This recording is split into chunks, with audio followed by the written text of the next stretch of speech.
آپ کو بھی انشاءاللہ جو ہے قبولیت کے شرف دے. انشاءاللہ جی انشاءاللہ. جہاں بھی ہیں آپ کے لیے دعا کرتے رہیں. جی بہت شکریہ جزاک اللہ جی. کیسے حالات مطلب کووڈ وغیرہ کے وہاں پہ تو خیر حالات بہتر نہیں ہوں گے؟ کس طرح ٹریولنگ میرا آسان ہے؟ جی وہاں تو محسوس ہی نہیں ہو رہا وہ کووڈ کا نا. کوئی جو ہے وہ کوئی مریض نظر نہیں آ رہا, کوئی لوگ ڈرے ہوئے نظر نہیں آ رہے, یا کوئی ماسک کا سلسلہ نہیں ہے. ٹھیک ہے جو ہے کوئی اس وہاں نہیں اتنی ٹینشن. تو فلائٹس وغیرہ بھی ساری چل رہی ہیں جس طرح پہلے چل رہی تھی؟ آپ کس سے گئے تھے, کس طرح ہم قطر سے گئے تھے, فلائٹ چل رہی ہے جس طرح. جی جی قطر سے گئے تھے اور بڑا اچھا جو ہے سفر رہا. یہاں سے دوحہ تقریباً 6.5 گھنٹے کا, پھر 2 گھنٹے وہاں سے آگے بغداد. تو آپ نجف گئے تھے, کہاں پہ آپ کی فلائٹ تھی؟ نہیں ہماری بغداد کی تھی. نجف تھوڑی جو ہے وہ مہنگی ہے فلائٹ اس کی نا, کاسٹ زیادہ اس کی, کیونکہ کم ایئر لائنیں جاتی ہیں وہاں پر نا. تو قبلہ کتنے تھے آپ لوگ پھر کافریا سے اس لوگ کتنے ہم زیادہ تھے؟ جی ہم ٹوٹل 35 افراد تھے, جس میں سے 15 اہل سنت تھے, 20 جو ہے وہ جو ہے مومنین تھے شیعت. ماشاء اللہ. جی تو اور ڈاکٹر صاحب نے بتایا تھا کہ آج نہیں آ رہے ہو نا, ان کا کوئی کام ہے. جی ڈاکٹر صاحب نے کچھ اصل میں وہ تھوڑے انشور تھے کہ آج ہوگا یا نہیں ہوگا, تو انہوں نے کچھ 1-2 بندوں سے ملنا جی جی جی بیچ میں کہتے نہیں آ جا سکوں گا. جی جی تو ابھی جو ہے 1-2 منٹ بعد شروع کرتے ہیں انشاءاللہ. تو آپ کی چھٹیاں کیسی گزری ہیں؟ ہماری تو جی یہاں پہ ٹھیک گزر گئی. جواد اور میں, جواد گیا ہوا تھا 1 ہفتے کے لیے ہٹ پہ, تو میں بھی اس کے ساتھ تھوڑی 2-3 دن ادھر آیا فیملی کے ساتھ, تھوڑا آؤٹنگ ہو گئی, تھوڑا سیر ویر کر لی. اچھا شکر تو ہے. اب انشاءاللہ منڈے سے اسکولنگ میرا, میں جا رہا ہوں کام پہ منڈے سے انشاءاللہ آف شور. تو بس سلسلہ چل رہا ہے جی, شکر اللہ کا. جی تو اور جو ہے وہ پاکستان میں فیملی ٹھیک ہے, ساری ٹھیک ٹھاک ہیں؟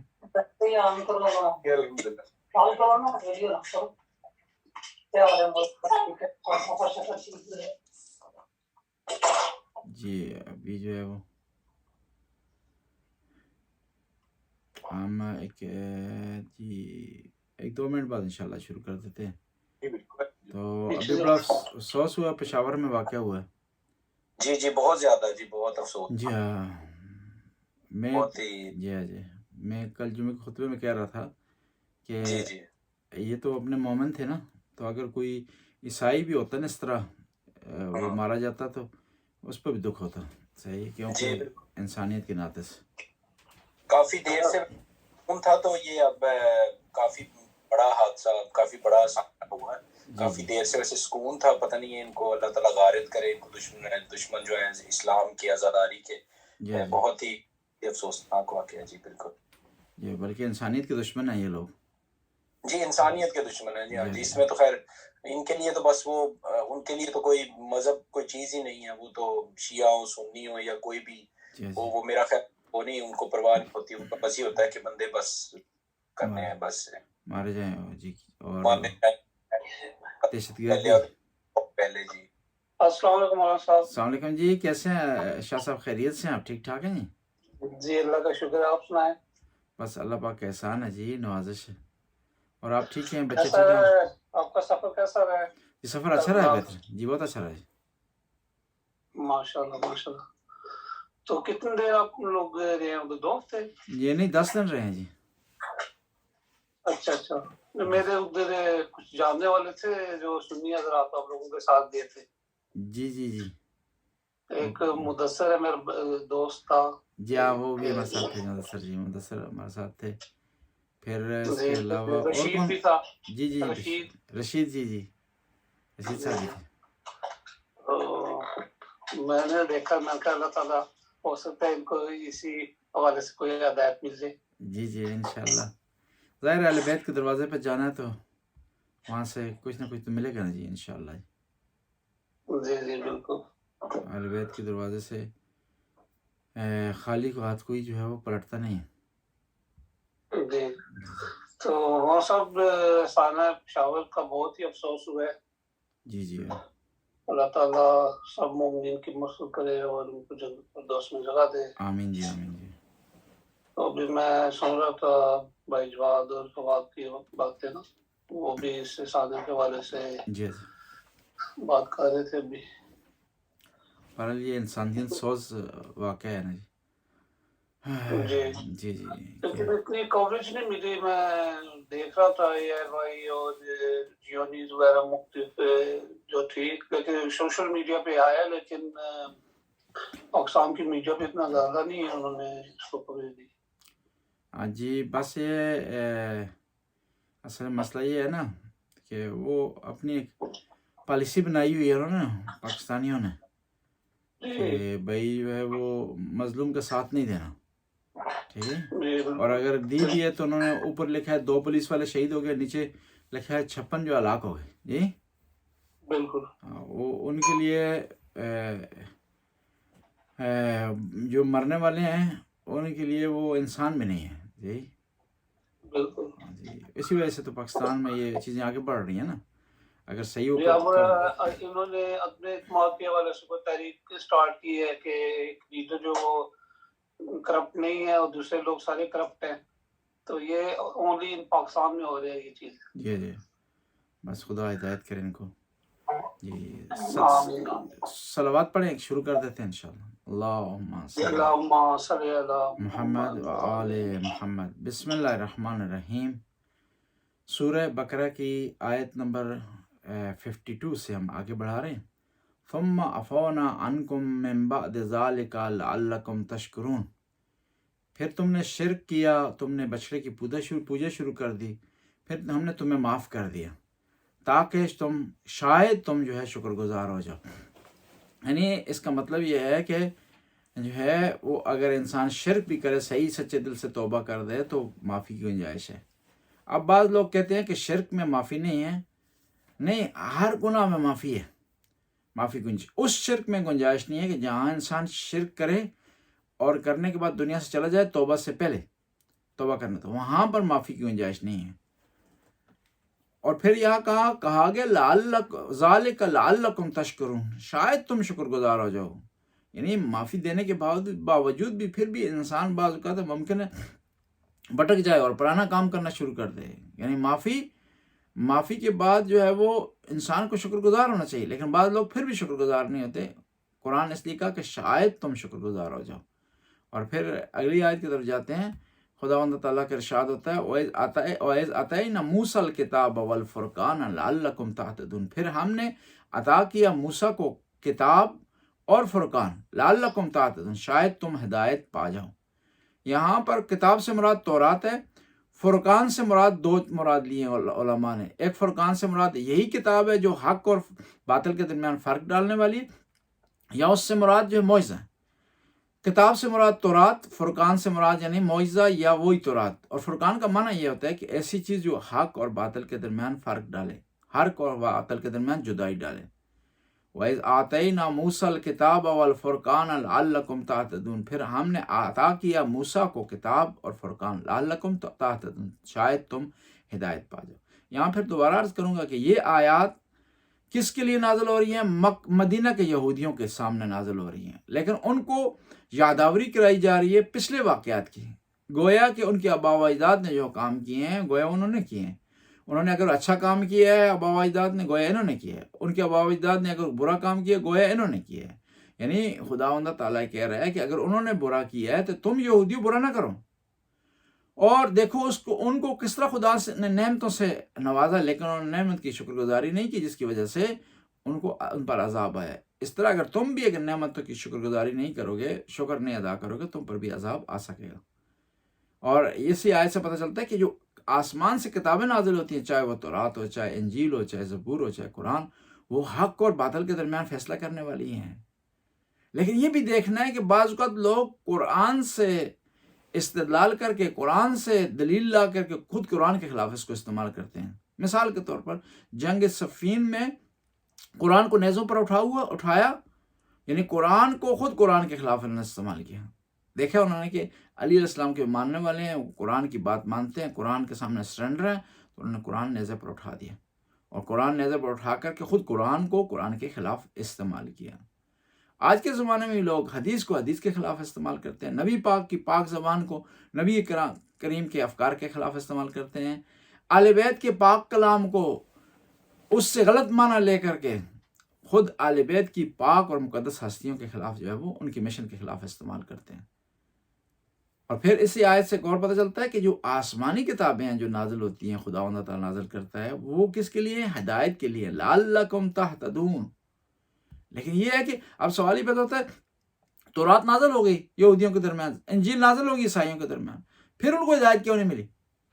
ہدایت تب ملے گی جب انسان حق پر چلے گا، جب ہدایت تب ملے گی انسان جو ہے اس کتاب کو پڑھنے کی کوشش کرے گا، اس کو سمجھنے کی کوشش کرے گا، اس پر عمل کرنے کی کوشش کرے گا۔ اگلی آیت، وَإِذْ قَالَ مُوسَىٰ لِقَوْمِهِ يَا قَوْمِ إِنَّكُمْ ظَلَمْتُمْ أَنفُسَكُمْ بِاتِّخَاذِكُمُ الْعِجْلَ فَتُوبُوا إِلَىٰ بَارِئِكُمْ فَاقْتُلُوا أَنفُسَكُمْ ذَٰلِكُمْ خَيْرٌ لَكُمْ عِندَ بَارِئِكُمْ فَتَابَ عَلَيْكُمْ إِنَّهُ هُوَ التَّوَّابُ الرَّحِيمُ۔ یاد کرو اس وقت کو جب موسیٰ نے اپنی قوم سے کہا کہ اے میری قوم، تم نے اپنے نفس پر ظلم کیا ہے، تم نے بچڑے کی پوجا شروع کر دی ہے، پس تم توبہ کرو اپنے پروردگار کی بارگاہ میں۔ اور توبہ کس طرح کرو؟ فَاقْتُلُوا أَنفُسَكُمْ، اپنے آپ کو قتل کرو، ذَٰلِكُمْ خَيْرٌ لَكُمْ، یہ تمہارے لیے بہتر ہے، عند بارئکم، تمہارے پروردگار کے نزدیک، فَتَابَ عَلَيْكُمْ، پس جب تم ایسا کرو گے تو خدا تمہاری توبہ کو قبول کرے گا، إِنَّهُ هُوَ التَّوَّابُ الرَّحِيمُ، وہ توبہ قبول کرنے والا۔ داستان کچھ اس طرح ہے کہ حضرت موسیٰ کی قوم نے بچڑے کی پوجا شروع کر دی، حضرت موسیٰ واپس آئے، قوم کی سرزنش کی، حضرت ہارون کی بھی سرزنش کی، اب یہ گناہ کے مرتکب ہو گئے، اب ان کو سزا ملنی چاہیے۔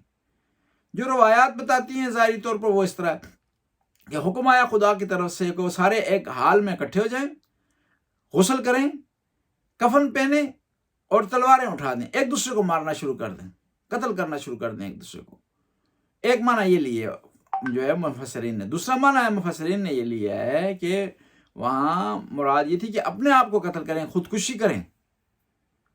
تیسرا ایک اور پیارا معنی لیا مفسرین نے کہ یہاں فَاقْتُلُوا أَنفُسَكُمْ، یہ خداوند تعالیٰ کے مزاج سے موافق نہیں ہے کہ وہ کسی کو کہے کہ دوسرے کو قتل کرو، یا جو ہے وہ کون سی توبہ ہوئی کہ جس میں قتل ہونا لازم آ جائے؟ خدا تو بچانے والا ہے، خدا تو معاف کرنے والا ہے، خدا تو بخشنے والا ہے۔ یہ کیا ہو گیا کہ کہا گیا کہ ایک دوسرے کو قتل کرو، اور پھر قتل سے مسئلہ حل نہیں ہوتا۔ جب سارے قتل ہو جائیں گے تو عبرت کس کو حاصل ہوگی؟ عرفاء نے، فقراء نے بڑا پیارا جواب دیا کہ یہاں مراد فَاقْتُلُوا أَنفُسَكُمْ، مراد اس سے ہے کہ اپنے نفسوں کو مارو، یعنی تزکیہ نفس کرو، پاکی نفس کو حاصل کرو، گناہوں سے بچنے کی کوشش کرو، جو تم نے گناہ کی ہے اس پر ریاضت کرو، اس پر جو ہے وہ چلا کاٹو، اس پر عبادت کرو، اس کی بنیاد پر ایسے کام کرو تاکہ وہ جو تم نے گناہ کیا ہے اس کا ازالہ ہو جائے، اس کی کمپنسیشن ہو جائے۔ وَإِذْ قَالَ مُوسَىٰ لِقَوْمِهِ يَا قَوْمِ إِنَّكُمْ ظَلَمْتُمْ أَنفُسَكُمْ، یاد کرو اس وقت کو جب موسیٰ نے اپنی قوم سے کہا تم نے اپنے نفس پر ظلم کیا ہے۔ کون سا ظلم؟ بِاتِّخَاذِكُمُ الْعِجْلَ، تم نے بچڑے کی پوجا کی ہے، ظلم کیا۔ فَتُوبُوا إِلَىٰ بَارِئِكُمْ، تم اپنے پروردگار کی بارگاہ میں توبہ کرو۔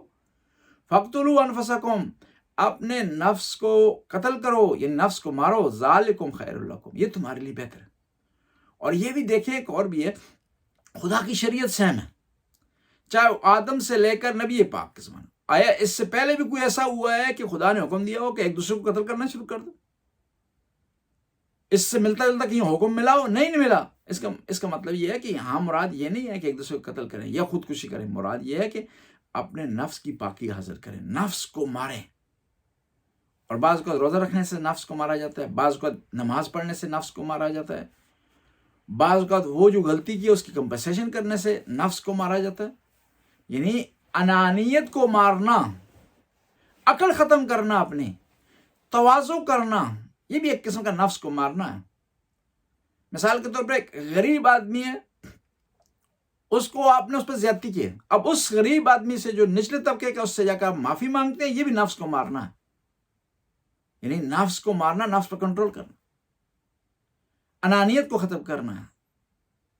کہتے ہیں قیامت کے دن ایک آدمی جو ہے وہ محشر کے میدان میں ایک شان و شوکت سے داخل ہوگا، تو سارے اپنی طرف سے کیا سرائیاں کریں گے، کوئی کہے گا کہ نبی ہے، کوئی کہے گا کہ ولی ہے، کوئی کہے گا کہ وصی ہے، کوئی کہے گا کہ شہداء میں سے ہے، کوئی کہے گا صدیقین میں سے ہے۔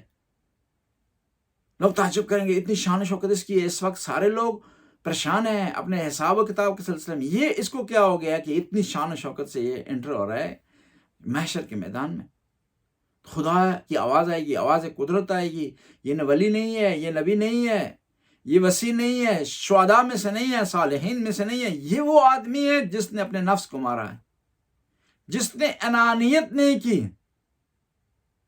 ہوتا ہے نا بعض اوقات بعض اچھے کام کرنے میں رکاوٹ بن جاتی ہے انانیت انسان کی، انسان کا غرور اور تکبر.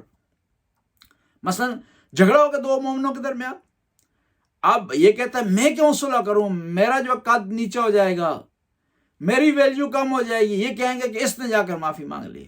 نہیں، روایت میں یہ ہے کہ جب دو مسلمان مومن آپس میں صلح کر لیتے ہیں نا، آشتی کر لیتے ہیں، پیار و محبت کو دوبارہ شروع کر دیتے ہیں، تو وہاں دونوں جنت میں داخل ہوں گے، لیکن پہلے وہ داخل ہوگا جس نے پہل کی ہے. بس انانیت کو مارنا نفس کو مارنے کے برابر ہے. اور پھر کہا یا قوم کا لفظ استعمال کیا ہے، حالانکہ انہوں نے ظلم کیا تھا، شرک کیا تھا، پھر بھی یا کر کے احترام سے بولا جا رہا ہے. کیوں کہ خدا بندہ تعالیٰ میں سکھا رہا ہے کہ اگر کسی کو شریعت کی تم نے بلانا ہے نا، توبہ کی طرف بلانا ہے، تو احترام کرنا اس کا سیکھو. اور پھر یہاں پر یہ کہا گیا کہ انہوں نے شرک کیا ہے، اپنے اوپر ظلم کیا ہے. گویا شرک انسان کا اپنے اوپر ظلم ہے. اب سوال ہی پیدا ہو سکتا ہے کس طرح ہو سکتا ہے کہ انسان اپنے اوپر ظلم کرے؟ ہوتا ہے انسان کو پتا ہے سگریٹ نقصان دہ ہے، لیکن اس کے باوجود وہ پی رہا ہوتا ہے، یعنی اپنے آپ پر ظلم کر رہا ہوتا ہے. وہ نہ ڈاکٹر پر ظلم کر رہا ہے، نہ اپنے ہمسایوں پر ظلم کر رہا ہے، نہ اپنے دوستوں پر ظلم کر رہا ہے. سگریٹ پی کر کے کس پر ظلم کر رہا ہے؟ اپنے آپ پر ظلم کر رہا ہے، جانتے ہوئے بھی ظلم کر رہا ہے. اس طرح شرک کا علم رکھتے ہوئے بعض اوقات لوگ ظلم کرتے ہیں. اور اسی آیت سے جو ہے پتہ چلتا ہے کہ توبہ جو ہے وہ ہر قسم کے گناہ کو مٹا دیتی ہے. فتوبوا الی بارکم. اور پھر وہ مفسرین جو کہتے ہیں کہ وہاں حکم ہوا کہ کیا کیا جائے، وہ ایک دوسرے کو قتل کریں. وہ مفسرین کہتے ہیں کہ اسی بنیاد پر مرتد کا قتل واجب ہے، یعنی جو مرتد ہو گیا، اسلام سے پھر گیا، دین سے پھر گیا، اس کو قتل کیا جائے. وہ مفسرین جو کہتے ہیں کہ یہاں قتل سے مراد قتل کرنا ہے، مارنا ہے، مرڈر کرنا. لیکن یہاں پر یہ بھی آپ کی خدمت میں عرض کروں، یہ جو مرتد کا حکم ہے نا، قتل کرنا، یہ عارضی تھا پیغمبر کے زمانے میں. اس کے بعد کسی نے لاگو نہیں کیا اس کو، نہ امام علی نے، نہ دوسرے جو ہے ائمہ نے اس کو حکم دیا ہے. وہ صرف پیغمبر کے زمانے میں تھا، عارضی طور پر تھا، ایک سازش کو روکنے کے لیے، جو پہلے میں عرض کر چکا ہوں، دوبارہ عرض کرتا ہوں. ہوتا اس طرح تھا، جو منافقین تھے وہ انہوں نے پلان بنایا کہ ایک جتھا 20 آدمی کا، 30 آدمی کا، 40 آدمی کا، 50 آدمی کا پیغمبر کی بارگاہ میں حاضر ہوتا تھا اور کہتا تھا کہ ہم مسلمان ہو گئے. اور پھر یہ سازش کے تحت 1 ہفتے بعد، 2 ہفتے بعد اکٹھے ہو کر اعلان کر دیتے تھے کہ اسلام ہمیں پسند نہیں آیا، لہٰذا ہم اسلام کو چھوڑنا چاہتے ہیں. تو خداوند تعالیٰ نے وہاں حکم دیا کہ سازش کو روکنے کا ایک راہ حل ہے، وہ یہ ہے کہ ان سے کہہ دیں کہ مسلمان ہوں، پہلے اپنا فیصلہ کر لیں اچھی طرح، پھر مسلمان ہوں. اس کے بعد پھر دوبارہ تمہارے لیے پلٹنے کا راستہ نہیں ہے، پلٹو گے تو مارے جاؤ گے. اس سازش کو روکنے کے لیے کیا گیا، نہ یہ کہ ہمیشہ کے لیے، کیونکہ قرآن میں واضح ہے، لا اکراہ فی الدین قد تبین الرشد من الغی. دین میں کسی قسم کا جبر نہیں ہے. اور اگر ہم کہیں کہ مرتد جو ہے، جو اسلام سے پھر جاتا ہے، اسلام کو چھوڑ دیتا ہے، اس کا قتل واجب ہے، اگر یہ کہیں تو پھر آزادی نہ رہی. ہر آدمی کو اختیار ہے اسلام کو اپنائے، اختیار ہے اسلام کو چھوڑ دے. یعنی اسلام اس زبردستی نہیں کر رہا اس پر کہ اس کو ٹھہرا کر رکھے ظاہری زبردستی کے ذریعے، یا جو ہے وہ ایسے احکام کے ذریعے کہ جس میں یہ پایا جاتا ہو کہ اگر تم اسلام کو چھوڑو گے تو تم مارے جاؤ گے، قتل ہو جاؤ گے. ایسا نہیں. بس مرتد کا جو حکم ہے قتل کا، اس پہ سارے فقہا متفق نہیں ہیں. اور وہ جو پیغمبر نے حکم دیا تھا وہ عارضی تھا، ایک جو ہے وہ ایک ٹائم کے لیے تھا، ایک سازش کو روکنے کے لیے تھا. جس طرح پیغمبر سے ملاقات کے لیے حکم ہوا کہ جب پیغمبر سے تو ملاقات کرتے ہیں، پیغمبر سے آپ جب ملاقات کرتے ہیں تو آپ کیا کریں؟ صدقہ دیں. اور وہ کسی نے نہیں دیا اس کے بعد روک کیا. یا جو حکم ہوا تھا کہ آپ جو ہے یہ روزہ آپ کا 24 گھنٹے کا ہوگا، کہ آپ روزے کے دوران جو ہے آپ نے 24 گھنٹے آپ جو رات کو بھی جو ہے وہ ایسے کام جو کہ شرعی طور پر عام طور پر جائز ہوتے ہیں وہ نہیں کر سکتے. مثلا جو لوگ شادی شدہ ہیں ان کے جو معاملات ہیں وہ نہیں کر سکتے روزے میں. بعد میں یہ حکم جو ہے وہ اٹھ گیا تھا. اور ایک اور جو ہے یہ کہا کہ تم جب اپنے نفس کو مارو گے تو تمہارے لیے بہتر ہے. یعنی نفس کو مارنا خدا بتا رہا ہے یہ رحمت کے نازل ہونے کا سبب بنتا ہے. ذالکم خیر لکم، یہ جو تم نفس کو مارے گے فاقتلوا انفسکم، یہ تمہارے لیے بہتر ہے. یعنی خدا جو حکم تمہیں دیتا ہے، جو آرڈر تمہیں دیتا ہے، وہ تمہاری بہتری ہے اس میں، نہ کہ خدا کا نعوذ باللہ اس میں کوئی فائدہ ہے، یا نہ آئمہ کو اس میں فائدہ ہے، یا آل بیت کو اس میں کوئی فائدہ ہے.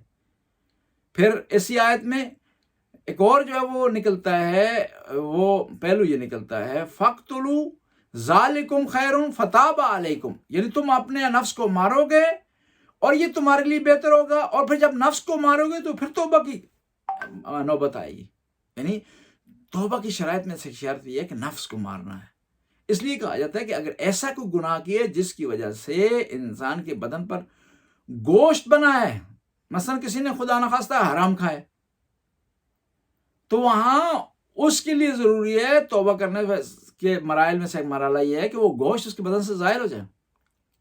یا کسی نے گناہ کیے، کسی کی غیبت کی، اور اب اس کی توبہ کرنے کے مراحل میں سے ایک مرحلہ یہ ہے کہ اس آدمی کو بدنام کرنے کی کوشش کی، اب کوشش کرے اس کی تعریف کرے، تاکہ وہ جو اس کی بدنامی اس کو اس کے ذریعے حاصل ہوئی ہے وہ ختم ہو. تو تب توبہ کی طرف اگلا جو ہے مرحلہ آئے گا. یہ ہے کہ معافی بھی مانگے اور پھر اس کو مزید بدنام کرے، معافی بھی مانگے اور پھر ساتھ جو ہے اس کی غیبت بھی جاری رکھے. تو یہ جو دونوں آپس میں سوٹ نہیں کرتے، آپس میں ان کی امانگی نہیں ہے اور میش نہیں بنتا ان دونوں کا. وَإِذْ قُلْتُمْ يَا مُوسَىٰ لَن نُّؤْمِنَ لَكَ حَتَّىٰ نَرَى اللَّهَ جَهْرَةً فَأَخَذَتْكُمُ الصَّاعِقَةُ وَأَنْتُمْ تَنظُرُونَ. یاد کرو جب تم نے موسیٰ سے کہا لَن نُّؤْمِنَ لَكَ، کہ ہم تم پر ایمان نہیں لائیں گے، حَتَّىٰ نَرَى اللَّهَ جَهْرَةً، یہاں تک کہ اپنے پروردگار کو کھلا نہ دیکھیں، واضح نہ دیکھیں. فَأَخَذَتْكُمُ الصَّاعِقَةُ، بجلی نے انہیں آ لیا، وَأَنْتُمْ تَنظُرُونَ، تم جو ہے وہ سامنے دیکھ رہے تھے اس ماجرے کو.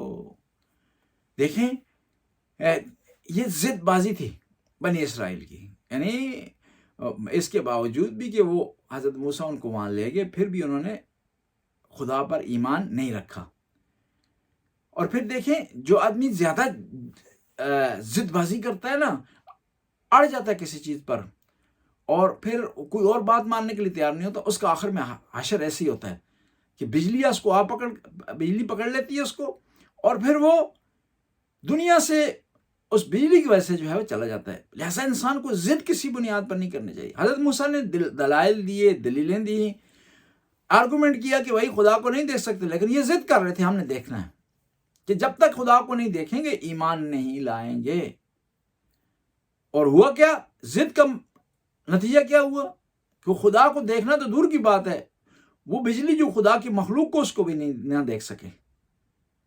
اور پھر بعض کو یہ ہوتا ہے کہ دیکھیں بعض لوگ آرگومنٹ کو نہیں مانتے جب تک پریکٹیکلی ان کے سامنے کوئی چیز پیش نہ کی جائے. یعنی اتنی دلیلیں دی ہیں حضرت موسیٰ نے، اتنے پوائنٹ دیے انہوں نے، اتنی چیزیں بیان کی، لیکن وہ کسی بات کو نہیں مان رہے تھے. معجزہ ان کو دکھایا، ید بیضا ان کو دکھایا، عصا ان کو دکھایا، لیکن وہ اڑے ہوئے تھے اپنی بات پر. پھر حضرت موسیٰ جو ہے وہ ناچار ہو گئے، مجبور ہو گئے کہ ان کو لے جائیں کوہ طور پر. اور پھر جب کوہ طور پر گئے تو فَأَخَذَتْهُمُ الصَّاعِقَةُ، پھر جو ہے بجلی نے انہیں پکڑ لی. اور ہوا اس طرح کہ وہ 40 افراد تھے حضرت موسیٰ کے ساتھ، وہ سارے کے سارے مر گئے اور حضرت موسیٰ بے ہوش ہو گئے. اس سے ایک اور نقطہ بھی پتہ چلتا ہے کہ پس نبی میں اور عام آدمی میں فرق ہے. بجلی سیم دونوں کے لیے کڑکی، لیکن یہ ہے کہ وہ جو نبی تھا وہ بے ہوش ہوا، اور وہ جو نبی نہیں تھے، عام افراد تھے، وہ چل بسے. اگر سیم ہوتے دونوں کی کنڈیشن تو دونوں کی کیفیت ایک جیسی ہوتی، دونوں کی کیفیت ایک جیسی نہیں ہوئی. اور پھر یہ ہے کہ دیکھیں کہ لوگ کہتے ہیں کہ خدا دکھائی نہیں دیتا. نہیں، کئی چیز دنیا میں ایسی چیزیں ہیں جو کہ خود دکھائی نہیں دیتی لیکن ان کے آثار ہوتے ہیں. مثلا ہوا میں بہت ساری لہریں ہیں، وہ دکھائی نہیں دیتے، لیکن جب فون بجتا ہے تو اس کے آثار سے پتہ چلتا ہے کہ لہریں تھیں یہاں پر. انسان کا جو علم ہے وہ دکھائی نہیں دیتا، لیکن جب انسان بولتا ہے تو اس کے آثار سے پتہ چلتا ہے کہ یہ آدمی علم رکھتا ہے، یہ آدمی نالج رکھتا ہے، اس کے پاس جو ہے وہ انالائز کرنے کی پاور ہے، یہ آدمی لائق ہے، یہ آدمی ہوشیار ہے. بس خداوند تعالیٰ بھی دکھائی نہیں دیتا، لیکن اس کے آثار کو دیکھ سکتے ہیں، اس کی نعمتوں کو دیکھ سکتے ہیں، اس کی مخلوق کو دیکھ سکتے ہیں. اور دو چیزیں ہوتی ہیں ہمارے پاس، ایک چیز ایک محسوس ہوتی ہے، ایک معقول. محسوس کو ہم حس کر سکتے ہیں، دیکھ سکتے ہیں، ججمنٹ کر سکتے ہیں، لیکن جو معقول ہوتی ہے اس کے آثار کو دیکھا جاتا ہے اور آثار سے خود اس تک پہنچا جاتا ہے. بس خداوند تعالیٰ کی ذات ایسی ذات ہے جس پر ہم حسی استدلال نہیں کر سکتے، بلکہ وہاں پر ہم کیا عقلی استدلال وہاں پر خدا کی ذات پاک پر کریں گے. اسی بنیاد پر امیر المومنین سے کسی نے سوال کیا، کیا آپ نے اپنے پروردگار کو دیکھا ہے؟ تو مولا نے ارشاد فرمایا کہ علی ایسے پروردگار کی عبادت کرتا ہی نہیں جس کو اس نے نہ دیکھا ہو. بس کون سی آنکھ سے دیکھا؟ مولا نے فرمایا میں نے عقل کی آنکھ سے دیکھا ہے، جو ظاہری آنکھ سے زیادہ پاورفل ہے. آج کے یہاں کلوز کرتے ہیں. اگر کسی کے پاس سوال ہو تو جو ہے وہ جواب دیتے ہیں انشاءاللہ.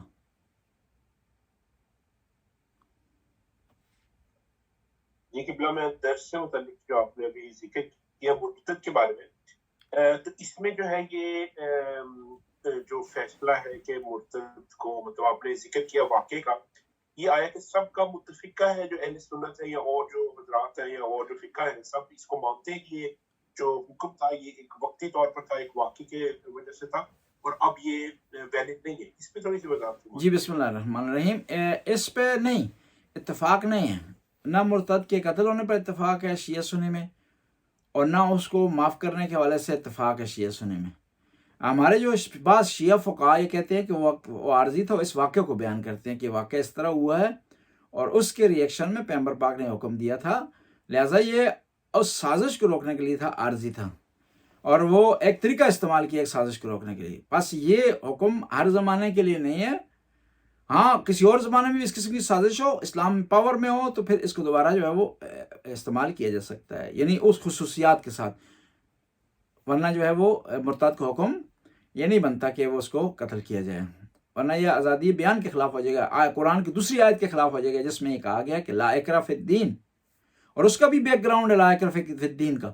وہ یہ ہے کہ پیغمبر کے پاس صحابی آئے، کہا میرا بیٹا شام گیا ہے اور وہاں کچھ لوگوں کے پاس بیٹھا اٹھا ہے، کچھ دوستی اس نے بنا لی ہیں جس کی وجہ سے وہ مرتد ہو گیا اسلام سے، میں پریشان ہوں.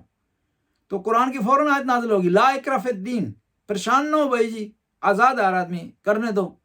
یہ اور ہزاروں کافر ہیں، یہ بھی ایک صحیح ان میں سے، پریشان کیوں ہوتے ہو؟ قرآن کی آیت کا نزول بھی وہاں اسی حوالے سے، یعنی آج سے 1400 سال پہلے پیغمبر نے، قرآن نے آزادی بیان کا جو ہے وہ اعلامیہ دیا ہے اس آیت کے ذریعے، لا اکراہ فی الدین، دین میں جبر نہیں ہے.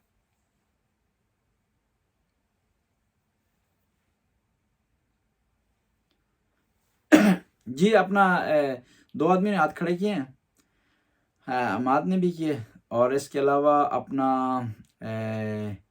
ابرار شاہ صاحب نے کیے.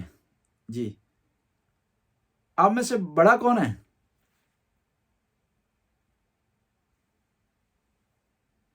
وہ پہلے پوچھ لے. جی مولانا صاحب لگتا ہے میں بڑا ہوں، میری برتھ ڈے ہے کہنے کے نیکسٹ ویک، میں 49 کا ہوں. بڑی بات آپ نے کہہ دی، ورنہ اکثر لوگ کہتے ہیں ہم چھوٹے ہیں. میں کیا آپ ہم بھائی کی نہ بات کریں سنگا کیونکہ انہوں نے پہلے ہاتھ کھڑا کیا.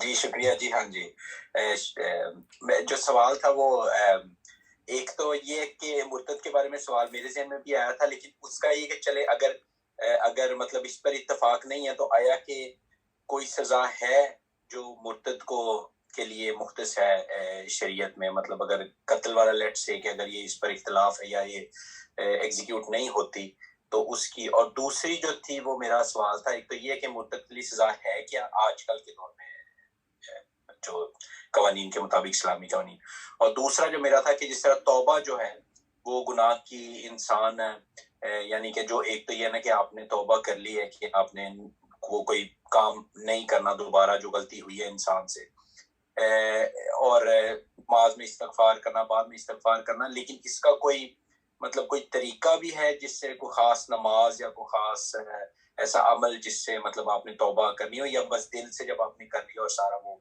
انف ہے؟ وہ اس کے بارے میں تھوڑا سا بتا دیجیے. جی اس میں یہ پہلے سوال کا جواب کو دیتے ہیں کہ مرتد جو ہے اس کی سزا کے بارے میں اختلاف پایا جاتا ہے. بعض تو جس طرح آپ خدمت میں عرض کریے کہ اس کی سزا نہیں ہے کوئی بھی، بعض کہتے ہیں کہ اس کی جو ہے وہ سزا عمر قید ہے. سزا اس کی اس کو اتنا دیر وہ بند رکھنا ہے کہ عمر قید سے مراد اسلام میں وہ نہیں ہوتی کہ مثلا 20 سال 30 سال. اسلام میں جو عمر قید ہے وہ اس سے مراد ہوتی ہے کہ وہ وہیں رہے یہاں تک کہ وہیں دنیا سے چلا جائے.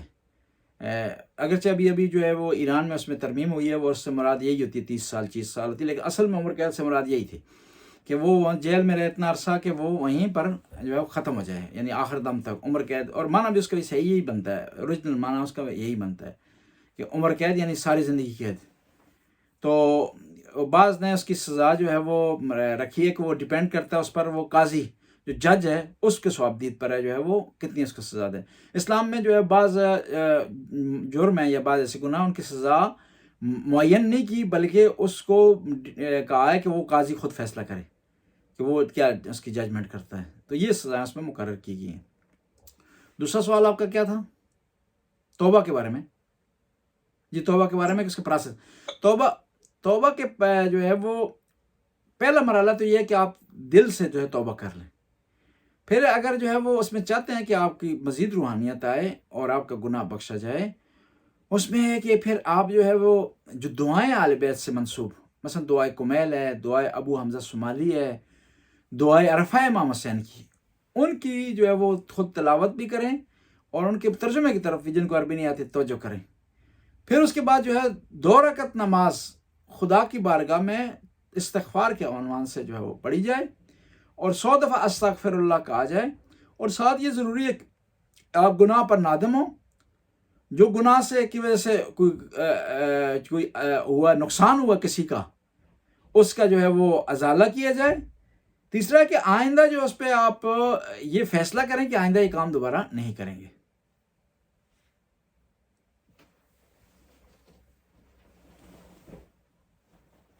جی ابھی جو ہے وہ ابرار شاہ صاحب، یہ آپ کو بات کرنی ہے مزید یا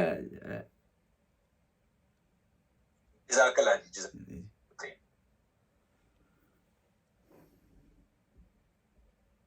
جی ابرار شاہ صاحب.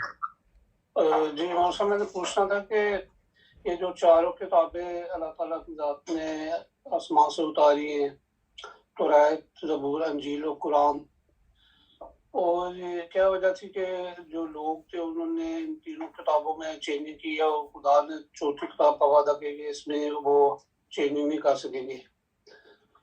جی ایک تو یہ سوال تھا. دوسرا یہ تھا کہ آپ نے بتایا کہ جب موسیٰ جو تھے وہ 40 بندوں کو لے کے گئے تھے خدا کا دیدار کرانے کے لیے، تو آیا وہ 40 جو تھے ان کی ڈیتھ ہو گئی تھی یا وہ وقتی طور پہ بے ہوش ہوئے تھے اور موسیٰ نے ان کے لیے دوبارہ دعا مانگی تھی اور وہ دوبارہ زندہ ہو گئی تھی اور ان کے اسلام قبول کر لیا تھا؟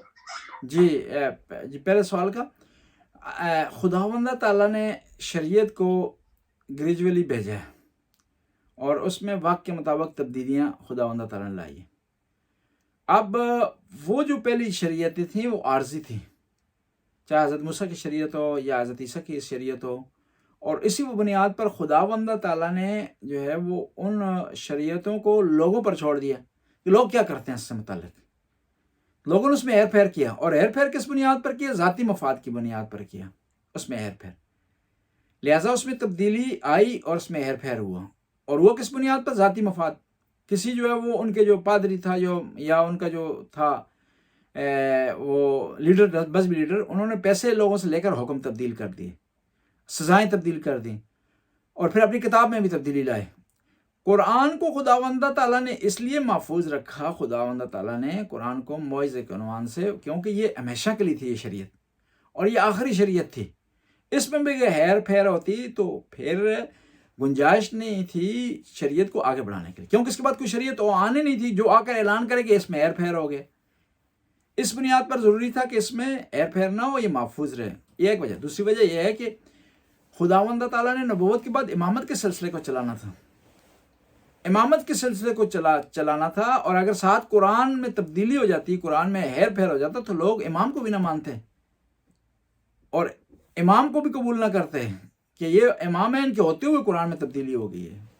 لہٰذا اسی بنیاد پر جو خداوند تعالیٰ نے اس کتاب کو محفوظ رکھا، اس دین کو محفوظ رکھا، اس کتاب کو جو ہے وہ محفوظ رکھا۔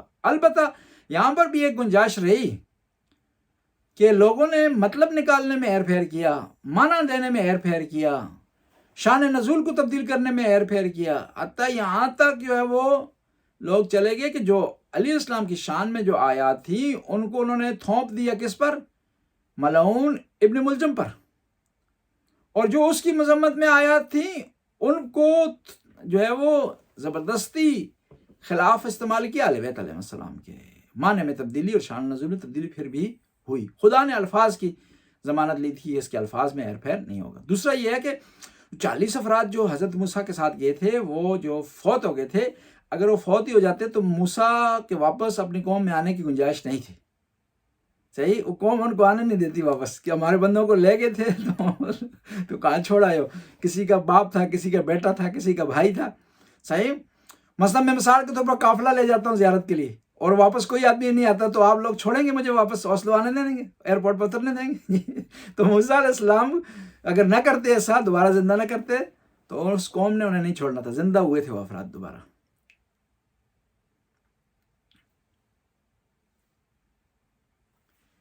جی ابھی شکریہ مولانا صاحب، جی بہت بہت معظم شکریہ۔ جی کوئی بات نہیں جی، معظم آپ نے ہاتھ کھڑا کیا۔ بہت شکریہ۔ سب سے پہلے میں جو جنابی ابراہیم صاحب نے سوال کیا تھا، یہ میرے لیے پہلی انفارمیشن تھی کہ ان لوگوں کو دوبارہ زندہ کیا گیا تھا۔ جی جی بہت شکریہ، پھر ہماری اس نئی انفارمیشن میں اضافہ ہوا۔ دوسرا یہ وہ جو مرتد والا وہ کیونکہ بڑا ہی ڈیٹیل پہلو ہے، اس پہ ایک ضمنی سوال ہے کہ جیسا آپ نے فرمایا ہے کہ جو مرتد کی سزا تھی موت، وہ ایک عارضی سزا تھی جو کہ زمانہ رسول کے بعد وہ جاری نہیں رہی، تو کیا اس کے علاوہ بھی کچھ اور سزائیں ایسی ہیں جو صرف زمانہ رسول میں تھیں اور بعد میں وہ ہمارے ہاں جاری نہیں ہے؟ کیونکہ ہم نارملی جو ہم ڈسکس کرتے ہیں کہ جو زمانہ محمد میں ہے وہ آخر تک رہے گا، جو ہمارے جو سزا کر سکتے، تو یعنی اس کے علاوہ اور بھی کچھ ہو سکتی ہیں جو حضرت محمد کے دور میں تھے اور اب وہ لاگو نہیں رہی ہمارے ائمہ کے دور میں؟ جی جی وہ آپ خدمت میں عرض کروں گا کہ نبی پاک کے زمانے میں جو سزائیں تھیں یا احکام تھے وہ دو قسم کے تھے، ایک جو مختص تھے نبی صلی اللہ علیہ وسلم کی ذات پاک کے ساتھ یا ان کے زمانے کے ساتھ، بعد میں نہیں تھے، وہ خود نبی پاک نے بتا دیا تھا یا اس زمانے کے قرائن بتاتے ہیں کہ وہ اس مختص ہے، وہ اس زمرے میں نہیں آتا حلال و محمد حلال الی یوم القیامہ و حرام و حرام، اس زمرے میں نہیں آتا۔ وہ جو نبی کریم نے جو بتا دیا کہ ہمیشہ کے لیے، وہی ہمیشہ کے لیے رہے گا، یہ ایک مسئلہ۔ دوسرا مسئلہ یہ ہے کہ ہمارا عقیدہ یہ ہے کہ ہمارا شیعہ کا عقیدہ یہ ہے کہ مذہب میں جو ہے وہ تغییر و تبدل صرف معصوم کر سکتا ہے اور کوئی نہیں کر سکتا، ہمارا عقیدہ ہے۔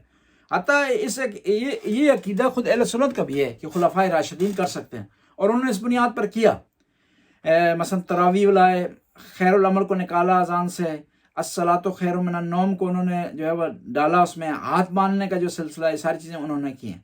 ہمارا جو عقیدہ ہے وہ قرآن کی بنیاد پر ہے، نبی کریم کی حدیث کی بنیاد پر ہے کہ آیت تطہیر ہے یا انی تارکم فیکم ثقلین کی جو ہے وہ حدیث ہے، ان دو حدیثوں کی بنیاد پر۔ بہت سارے ایسے احکام ہیں جو نبی کریم کے زمانے میں تھے، بعد میں جو ہے وہ علی علیہ السلام کے زمانے میں وہ تبدیل ہوئے ہیں، اور جو ہے وہ بعد ائمہ کے زمانے میں بھی تبدیل ہوئے ہیں۔ میں چند مثالیں آپ کی طرف خدمت میں عرض کروں گا، اور بعض ایسے احکام ہیں کہ اس وقت مجتہدین نے ان میں تبدیلی کی اپنے اجتہاد کی بنیاد پر، زمانے کے مقتضیات کو رکھتے ہوئے، مد نظر رکھتے ہوئے۔ مثال کے طور پر جو ہے جو آدمی لواط کرتا ہے، اس گناہ میں مبتلا ہوتا ہے، اس حوالے سے وہ اپنا منہ کالا کرتا ہے، تو اس کے بارے میں حکم تھا کہ اس کے پہاڑ سے گرایا جائے۔ یہ علیہ السلام کے زمانے میں تھا، پیغمبر کے زمانے میں ابھی نہیں ہے وہ نافذ۔ اس کو جو ہے مجتہدین اس کو روک دیے عارضی طور پر کہ یہ زمانہ اس قسم کا نہیں ہے کہ جو ہے وہ اس قسم کی سزا جو دی جائے۔ یا جو ہے وہ مثال کے طور پر پیغمبر کے زمانے میں جو زکوٰۃ تھی وہ گندم پر تھی، جو پر تھی، کھجور پر تھی، ان چیزوں پر تھی، بھیڑوں پر تھی، گائے پر تھی، اونٹوں پر تھی. لیکن امام علیہ السلام کے زمانے میں جب ان کا زمانہ آیا تو انہوں نے کہا زکوٰۃ جو ہے وہ خچر پر بھی ہونی چاہیے، کیونکہ اس وقت اسلامی حکومت کو فنڈ کی زیادہ ضرورت ہے.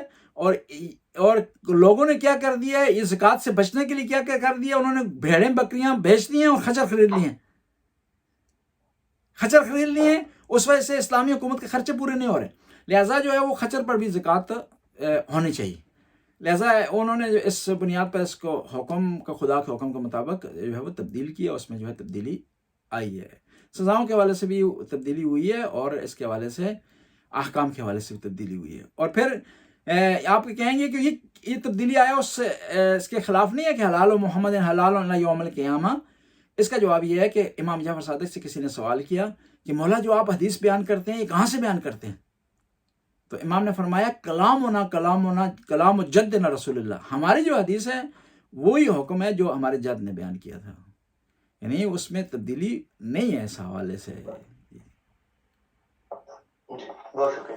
اگر ہم یہ اس کو وہ کہاں لاگو ہوگا یہ حلال و محمد، کہ ایک آدمی جو ہے وہ عام آدمی ہے، اس کا وہی سے کوئی تعلق نہیں ہے، پیغمبر نے بھی اس کے بارے میں کچھ نہیں ارشاد فرمایا، وہ اٹھ کر جو ہے وہ کسی اسلام کسی چیز کو کینسل کرتا ہے یا کوئی نئی چیز لاگو کرتا ہے، تو اس پر فٹ آئے گا کہ اس نے اس حدیث کی خلاف ورزی کی ہے کہ حلال و محمد حلال الی یوم القیامہ. وہ پھر یزید اس زمرے میں آتا ہے. اس زمرے میں وہ لوگ آتے ہیں کہ جنہوں نے اسلام میں تبدیلی کی، جنہوں نے احکام میں تبدیلی کی ہے، جس حوالے سے بھی، جس پوائنٹ کے حوالے سے انہوں نے کیا اور جو بھی تبدیلی کی ہے وہ اس زمرے میں آئیں گے.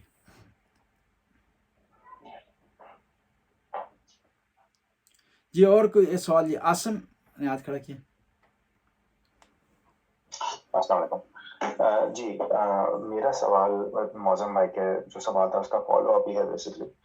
تو جس طرح ہم یہ دیکھ رہے ہیں کہ معصومین نے حالات کے حساب سے اور سچویشنز کے حساب سے دیکھ کے چیزیں مطلب احکام تبدیل ہوئے ہیں. زکوٰۃ آپ نے بتایا کہ جو فنڈز کلیکٹ کرنا تھا اس میں ڈفرینس آیا، سزاؤں میں تبدیلی آئی. تو اس زمانے میں پھر مطلب مجتہدین کے پاس یہ ڈیفینیٹلی حق حاصل ہوگا کہ وہ لوگ چینج کریں چیزوں کو یا ایٹ لیسٹ سزاؤں کو تھوڑا مائل کریں. تو ابھی جیسے آج کل کے زمانے میں پچھلے 50 سال میں آپ دیکھ لیں تو یہ جو ہم جنس پرستی ہے، اس طرح کی چیزیں موومنٹس بہت زیادہ دنیا میں پھیل گئی ہیں. اور اس کی ہماری پرانی سزائیں جیسے آپ نے بتایا کہ ایسی تھی کہ تھوڑی ڈفرینٹ تھی. تو کیا اب اس زمانے میں ان کو تھوڑا اگنور کرنا کیا یہ ٹھیک ہوگا یا نہیں ہوگا؟ کیونکہ ہم تو ایک بہت ڈفرینٹ سوسائٹی میں رہ رہے ہیں یہاں پہ، اور پوری دنیا میں پاکستان انڈیا میں بھی بہت تبدیلی آ گئی ہے اس معاملے سے. جی تو میں دیکھیں نا، اسلام کی شریعت ہے اس میں لچک پائی جاتی ہے، اس میں کوئی شک نہیں. لیکن کچھ چیزیں بیسک ہیں اس میں لچک نہیں ہے. مثلا توحید میں کوئی لچک نہیں ہے، وہ زمانے کے حوالے سے سیم رہے گی. مثال کے طور پر خود نماز کا ہونا اس میں لچک نہیں ہے، وہ سیم رہے گی. اس کے علاوہ جو نبوت کا عقیدہ ہے وہ سیم رہے گا، اس میں تبدیلی نہیں آ سکتی. لیکن جو آگے چیزیں ہیں وہ احکام کے حوالے سے حتیٰ بعض کو انڈیویجولی چینج ہو جاتی ہیں. مثلا روزہ سب پہ واجب ہے، کوئی آدمی مستثنا نہیں. لیکن جو آدمی بیمار ہو جاتا ہے اس کے لیے نہ فقط روزہ رکھنا واجب نہیں ہے بلکہ جائز بھی نہیں ہے، وہ اس کی کنڈیشن تبدیل ہوگی. ایک آدمی جو ہے وہ کھڑے ہو کر نماز نہیں پڑھ سکتا، وہ معذور ہے، کھڑا ہو نہیں سکتا. اب اس کے لیے کیا ہے، حکم چینج ہو گیا کہ اس نے بیٹھ کر نماز پڑھنی. وہ یہاں پر جو معاملہ ہے یہ ان کا جو آپ نے جن کی بات کی ہے، یہ معاملہ ان کا یہ ہے، یہ ان ممالک میں جہاں ہم رہ رہے ہیں تو یہ ان کے بارے میں بہترین یہ ہے کہ نو کمنٹس، نہ حمایت کریں اور نہ مخالفت کریں. حمایت کر نہیں سکتے کیونکہ اسلام نے جو ہے وہ منع کی اس بارے میں کہ اس چیز کو پروموٹ کیا جائے، اس کو فالو کیا جائے یا اس کو آگے بڑھایا جائے. اور دوسری طرف سے مذمت نہیں کر سکتے. کیوں؟ کہ ہم ایسے معاشرے میں رہ رہے ہیں کہ جہاں پر ایک قانون ہے جس کا معنی ہے آزادی اظہار. اور آزادی اظہار اگر ہم اس کے خلاف بات کریں گے یا اس کے خلاف پروٹیسٹ کریں گے یا کوئی خدا نخواستہ کوئی ایسا قدم اٹھائیں گے تو ہم قانون کی گرفت میں آئیں گے. تو لہٰذا یہاں بہتر یہ ہے کہ بے طرف رہے انسان، غیر جانبدار رہے اس معاملے میں، تاکہ وہ اسلام کا جو ہے وہ مسئلہ بھی نہ ہو، اور دوسری طرف سے یہاں جس معاشرے میں رہ رہے ہیں وہاں کا مسئلہ نہ ہو. اور پھر دوسرا ایک اور یہ ہے، تشدد کو تو اسلام نے ہر حال میں منع کیا. تشدد آپ نے نہیں کرنا. حتیٰ اگر آپ اسلامی حکومت کے اندر رہ رہے ہیں، وہاں کسی نے جرم کیا ہے، کوئی غلطی کی ہے، کوئی مسٹیک کی ہے تو وہاں پولیس اس کو ہینڈل کرے گی, عدالت اس کو ہینڈل کرے گی, نہ یہ کہ آپ نے ہینڈل کرنا ہے, آپ نے ہاتھ اٹھانا ہے کسی پر, یا کوئی آپ نے تشدد کرنا ہے یا وائلنس کرنا, وہ جائز نہیں کسی صورت میں بھی, کسی معاشرے میں, کسی حکومت میں بھی. جزاک اللہ. ایک سوال اور تھا, وہ اس کے بارے میں, مرتد کے بارے میں, اور اس کے اردو میں نے اس کا لفظ ڈھونڈا لیکن میرے ذہن سے نکل گیا. تو ایک تو ایتھیسٹ ہوتا ہے, ایگنوسٹک ہوتا ہے. ایگنوسٹک ہوتا ہے وہ اس قسم کا ہوتا ہے, وہ کہتا ہے کہ مطلب میں ہاں میں بھی نہیں ہوں, نہ میں بھی نہیں ہوں. تو یہ تھوڑا سا ڈفرینٹ کیس ہے. اور اکثر ایک سوال تو ان کے لیے بذات خود ان کے لیے کہ جو لوگ ہیں ہی ایسے, کہ شروع سے ہی ایسے ہیں کہ جو ایگنوسٹک ہیں یا ایتھیسٹ ہیں. دوسرا یہ کہ آج کل کے زمانے میں کچھ ایسے افراد بھی ہیں جو کبھی کبھار وہ نماز بھی پڑھ لیتے ہیں, کبھی کبھار وہ یہ بھی کہتے ہیں کہ یار یہ مطلب یہ کس قسم کی چیزیں ہیں, یہ ریلیجن جو ہے یا جسم جو ہے وہ مذہب جو ہے وہ بیسیکلی کلٹ فالوئنگ ہے, آپ کو ذہن بند کر دیتا ہے, آپ کو بندشیں ڈال دیتا ہے, آپ کو اس طرح کر دیتا ہے. کبھی کبھار وہ ہیں مسلمان بھی ہیں, کرسچن بھی ہیں, لیکن وہ تنقید بھی کرتے ہیں مذہب کی بھی, وحی کی بھی, کبھی فرشتوں کو بھی مذاق بھی اڑا دیتے ہیں. تو ان کے بارے میں کیا ہے, یہ آدھے ادھر ادھر ہے. جی وہ ان کے بارے میں یہ ہے کہ انسان کو دونوں چیزیں سے اگر پتہ چلے نا کہ وہ واقعاً جو ہے انکار کر رہے ہیں نماز کا, اس کے عمل سے بھی ہے, اس کی زبان سے, پھر ہم اس پر حکم لگائیں گے کہ وہ اسلام سے خارج ہے. ورنہ وہ اگر عمل کر رہا ہے تو کبھی کبھار کوئی مذاق ویسے ہی کر رہا ہے, کوئی ذہن میں اس کے آ گیا, کوئی نقطہ آ گیا, کوئی مسئلہ آ گیا تو کر لیا, تو اس سے وہ اسلام سے خارج نہیں ہوگا. ہاں اگر ایک آدمی کٹر ہے, وہ ہمیشہ انکار کر رہا ہے, دلیلیں دے رہا ہے, ڈیبیٹ کر رہا ہے, پھر نماز بھی نہیں پڑھ رہا, تو پھر ہم کہیں گے وہ اسلام سے خارج ہے. تو ایک طرح اگر اس کو اس طرح سمجھے ہے کہ مطلب آزادی خیال جو ہے, آزادی اظہار جو ہے وہ کر سکتا ہے جب تک کہ وہ مطلب وہ عقلی منطقی بات کر کے ڈسکشن کر رہا ہے, بیسیکلی ڈسکشن کر رہا ہے, اور پھر عملی طور پر بجا بھی نہیں لا رہا نماز کو نا, تو پھر ہم اس کو کہیں گے وہ اسلام سے خارج ہے, ورنہ خارج نہیں ہے اسلام سے. جیسے لیکن اگر انسان ایسا جو روزے بھی رکھ لیتا ہے, نماز بھی پڑھ لیتا ہے, جیسے عام طور پہ لوگ مطلب ہر وقت نہیں پڑھتے, کچھ پڑھ لیتا ہے, کچھ کرتا ہے, لیکن وہ ڈیبیٹس پوری کرتا ہے, کرٹیکلی ہر چیز کو انالائز کرتا ہے, وہ خارج نہیں ہے. جی وہ خارج نہیں ہے. ٹھیک ہے. اور اس میں مطلب کوئی خدا نخواستہ اس پہ کوئی مطلب مذہبی طور سے اس پہ کوئی بندش تو نہیں خدا نخواستہ, جیسے یہ ہم پہ ہے کہ اللہ کی ذات پہ ہم اس طرح بات نہیں کر سکتے کہ ہم نے کیا ہے کس طرح نہیں, وہ ہماری ذات سے بالا تر ہے, لیکن باقی چیزوں پر نہیں, سوال کرنا, وہاں اللہ کی ذات پر بھی ڈیبیٹ کی حد پر اگر کرنا توہین اس میں نہ آئے, اور سوال کرنا اور اس مشکل کو حل کرنے کے لیے ڈیبیٹ کرنا, اس میں کوئی حرج نہیں ہے. بلکہ خدا نے کہا کہ خدا کو ماننے سے پہلے ڈیبیٹ کرو, دلیل ڈھونڈو. بلکہ عقائد میں یہ ہے, اصول دین میں, اصول دین کو آپ تقلید کی بنیاد پر مان ہی نہیں سکتے. ضروری ہے کہ آپ خود اس کے بارے میں ریسرچ کریں اور کسی یقینی دلیل پر پہنچیں. جی شکریہ. اور باقی ایک سوال وہ ہے کہ مرتد اور وہ جو تھے ایگنوسٹک اور ایتھیسٹ کا مطلب ان کا ویسے ایگنوسٹک کا ویسے کیا ہے, اس میں یہ تھوڑا سا ڈفرینٹ کیس ہے. ایگنوسٹک کا جو ہے آپ کی تھوڑی وضاحت کریں اس کی. یہ ایگنوسٹک ہوتا ہے کہ وہ ایک ایتھیسٹ کہتا ہے نا خدا ہے ہی نہیں. ہاں. ایگنوسٹک کہتا ہے کہ مجھے یقین نہیں ہے, میں پکا نہیں ہوں کہ مطلب کہ ہو بھی سکتا ہے, نہیں بھی ہو سکتا ہے, آئی ایم ناٹ شیور. میں اس کو ڈینائی بھی نہیں کروں گا, میں اس کو ایکسیپٹ بھی نہیں کروں گا. ایکسیپٹ نہیں کرے گا پھر اسلام سے خارج ہو. جی اچھا ٹھیک ہے. ٹھیک ہے جی. اللہم کسی اور نے سوال تو نہیں کرا؟ اللہم صلی علی محمد و آل محمد وسلم علی محمد و آل مبارک علی محمد و آل محمد وارحم محمد و آل محمد کا وسلم صلیت وسلمت وبارکت وترحمت علی ابراہیم و آل ابراہیم انک حمید مجید وصلی اللہ علی جمیع الانبیاء والمرسلین. خدا اس قلیل سی عبادت کو قبول منظور فرما, ہمارے گناہوں سے درگزر فرما, نیک کام کرنے کی توفیق عطا فرما, برائیوں سے بچنے کی توفیق عطا.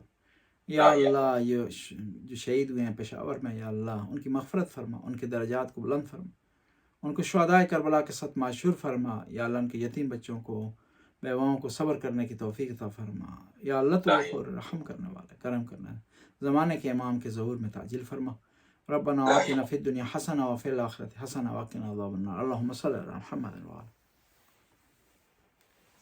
ٹھیک ہے جی, اوکے, خدا حافظ. جزاک اللہ.